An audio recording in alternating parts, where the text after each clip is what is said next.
हिंदू पौराणिक कथाओं में रामायण और महाभारत का नाम सबसे पहले लिया जाता है। रामायण में वैसे तो ऐसे कई प्रसंग हैं जो बड़े ही मार्मिक हैं और आपकी आंखों से अश्रुधारा बहा सकते हैं, जैसे कि माता सीता का अपहरण, उनकी अग्नि परीक्षा, लवकुश का बालपन आदि।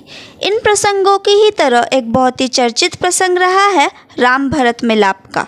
ये प्रसंग इतना चर्चित है कि आज भी कोई अगर बहुत समय बाद बड़ी ही प्रेम भावना से मिलता है तो लोग इसे राम भरत मिलाप से ही तुलना करते हैं। जब श्री राम को महाराज दशरथ के आदेश अनुसार वनवास जाना पड़ा था, तब उनके भाई भरत और शत्रुघ्न अयोध्या में नहीं थे। उन्हें इन सब घटनाओं के बारे में कोई जानकारी नहीं थी।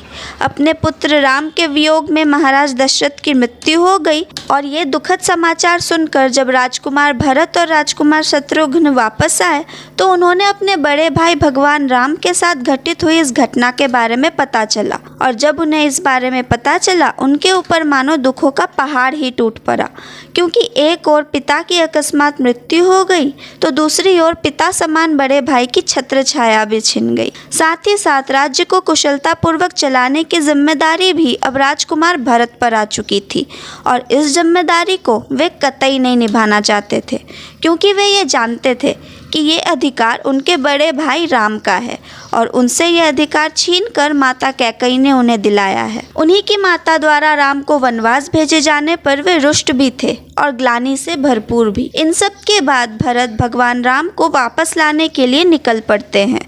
उनके साथ उनका सैन्य दल भी होता है, क्योंकि वे ये सुनिश्चित करना चाहते थे कि कहीं बड़े भाई श्री राम को कोई हानि न पहुंचा सके।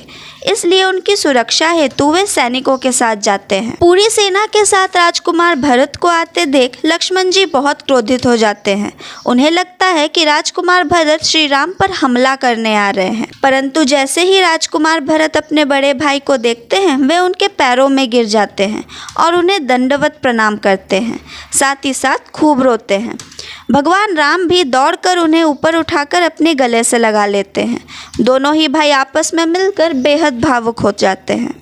तब राजकुमार भरत पिता महाराज दशरथ की मृत्यु का समाचार बड़े भाई श्री राम को देते हैं, और इस कारण श्री राम, माता सीता और छोटे भाई लक्ष्मण भी बहुत दुखी होते हैं। बाद में राजकुमार भरत श्री राम से वापस चलने को कहते हैं, परंतु श्री राम वचनबद्ध होने के कारण मना कर देते हैं। तब राजकुमार भरत बड़े ही दुखी मन से अयोध्या वापस लौटने के लिए प्रस्थान करते हैं, परंतु प्रस्थान के पूर्व वे अपने भाई राम से कहते हैं कि अयोध्या पर केवल श्री राम का ही अधिकार है और वनवास के केवल 14 वर्षों की समय अवधि तक ही मैं भरत उनके राज्य का कार्यभार संभालूंगा।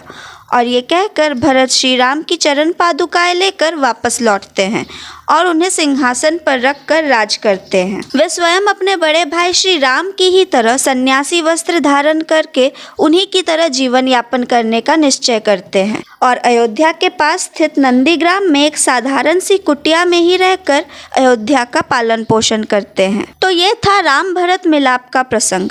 इस प्रसंग का सबसे महत्वपूर्ण संदेश है भाइयों का प्रेम। लक्ष्मण जी के क्रोध में भी अपने बड़े भाई के प्रति प्रेम दिखता है। इस संपूर्ण कथा से भी ये ज्ञात होता है कि किस प्रकार एक गलत निर्णय से एक खुशहाल परिवार अत्यंत दुख में डूब सकता है। ऐसी ही और कहानियों के लिए जुड़े रहे धर्म संवाद के साथ। मैं थी तमिश्री। धन्यवाद।